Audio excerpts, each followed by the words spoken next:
Dun, dun, dun, dun, dun, dun. On this week's Abs Made in the Kitchen, we are actually kicking it outside on the grill. Let me flip over the kebabs here. We want to welcome back strength and conditioning coach Ray Wetterlund. We're talking about gluten today. Ray, good morning. Thank you for being here. Hey, thanks for having me, Charles. We hear a lot of gluten. What is this to be gluten intolerant? Love it. Well, first off, let's break down what gluten is. Gluten is actually, it's a protein-like composite that's found in wheat, rye, barley, and oats. And it gives wheat texture and shape and consistency. It's when right. You break it down. You know, a lot of people, I've heard this term to be gluten-free right now. It is Celiac Awareness Month. I want to bring why are you going like this? Yeah, because we got to celebrate. You want to celibrate Celiac Awareness? Well, why is that? Hey, because absolutely. What about all the people who are, gluten intolerant, who have, celiac disease? It's a challenge for people to know what to go with, gluten-free options. We'll talk about some of those items, but Ray, I know that there's like a new study that's out that says that being like gluten intolerant is more up in your head. It's not a real thing. I love this study. And you know what, Shelly? I read this study, and they're actually conducting more research right now to back those findings. And perfect example, myself. I have a non-celiac related gluten intolerance that is not in my head. There's different classifications of it. I actually had a skin grafting from a dermatologist, and I do so much better without gluten in my body. I can have it, but I'm supposed to take a pill to counter the effects. Just because, and I want to look at some of the products because you see it a lot in the stores. You see the gluten-free, gluten-free, gluten-free. Just because it says gluten-free, should you eat it? Is it good for you? Not in all cases.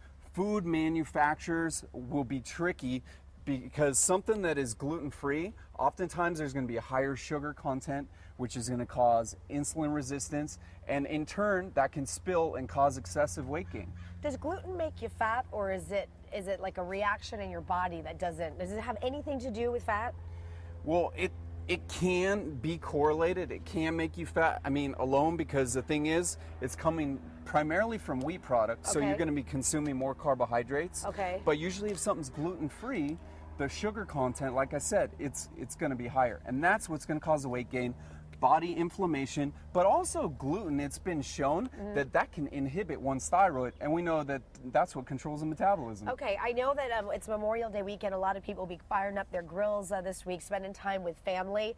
And what happened? Oh no, I'm burning the chicken, Ray. Yeah, Charlie, it's time to flip it. Oh, chicken. Oh, it's still good to go. Thank you, Ellen, for reminding me.